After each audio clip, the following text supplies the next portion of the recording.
नमस्कार मित्रांनो मैत्रिणींनो, आता आपण या व्हिडिओमध्ये असतो पार्ट 2 करतो मी की ज्या कंपन्यांनी आपले स्वतःचे स्टेक कमी केले, पीक भावामध्ये विकून टाकले 2024ला. ओके, तशा पण बऱ्याच कंपन्या आहेत. पार्ट 1 मी सांगितलं ऑलरेडी, तो बघितला असेल तुम्ही.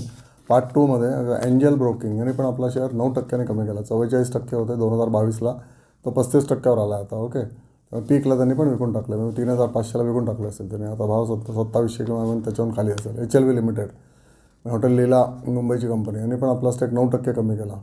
ओके, 49 पासून 39.86 आणला. त्याच्यानंतर जयप्रकाश असोसिएट, इथे गाळात गेलेली कंपनी, यांनी पण 8% विकून टाकले. नंतर हिम्मत सेडका यांनी पण 10% आपला स्टेक कमी केला, 47 पासून 37 पर्यंत आणला. टिमकेन इंडिया यांनी पण 67.8 पासून 51% आणला. This is MNC company, can't imagine. यांनी पण आपला स्टेक एवढा खाली आणला. नंतर सेंट्रल CDSL यांनी पण आपला स्टेक 20%वरनं 15%वर घेऊन आले. त्यानंतर चार्टर्ड लॉजिस्टिक्स वगैरे छोटा शेअर. पतंजली फूड यांनी 98% पासून 69% आपला स्टेक खाली आणला. इझी ट्रिप यांनी पण 25% स्टेक खाली आणला.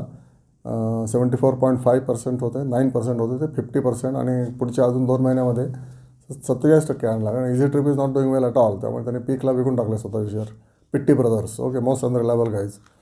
पटेल इंजिनिअरिंग ह्यांनी पण स्टेक आपला 54%वरनं 36%वर आणला. इंटरग्लोब ॲव्हिएशन 74%वरनं 49%, आणि त्याच्यानंतर सध्या 41%वर आला आहे. म्हणजे केवढे यांनी स्वतःचे शेअर पीकला विकले बघा.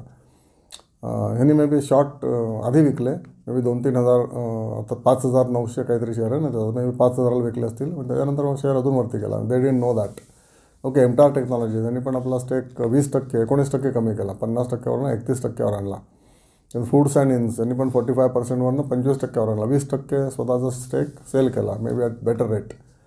पॉलिप्लेक्स कॉर्पोरेशन 50वरनं 26. ओके, व्होडाफोन आयडिया 74% पासून 38%, कारण गव्हर्नमेंटला त्यांनी शेअर्स विकले ना स्वतःचे, कारण त्यांनी AGR ड्यूज देऊ शकले नाही म्हणून. त्यानंतर स्पाइसजेट यांनी पण 59% स्टेक होता स्वतःचा मालकाचा, तो 29% आणला. ओके, कारण तेव्हा may be SpiceJet was coating at 53, आता 33ला आहे फक्त. हिंदुस्तान कन्स्ट्रक्शन 34.7%वरनं 16%वर आणला. ओके, शेअर पण 18 रुपयावर आला. आता GMM मॉड्युलर 55%वरनं 25%, म्हणजे यांनी पण आपला शेअर 25% खाली आणला. अनबिलिव्हेबल. नजारा टेक यांनी 19वरनं 8%वर आणला. त्यानंतर आता 35%. गोकुलदास एक्सपोर्ट यांनी 24वरनं 9वर आणला आपला स्टेक, आपला स्वतःचा स्टेक. झी मीडिया यांनी तर 8% होते, ऑलरेडी कमी होते, ते 1%वर आणला. झी मीडिया म्हणजे सगळे जे झीचे चॅनल बघतो ना आपण, त्या कंपनीमध्ये ओनरचा शेअर आता फक्त 1.6% आहे.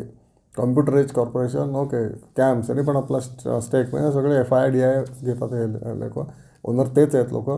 ओके, IDFC फर्स्ट बँक यांनी पण आपले सगळे स्टेक विकून टाकले. 36% होते, तर आता 0 आहे. Okay, IDFC first bank. तर हे सगळे कंपनी आहेत की यांनी स्वतःचे शेअर पीकला विकून टाकले. तुम्ही पण तुमचे शेअर पीकला विकून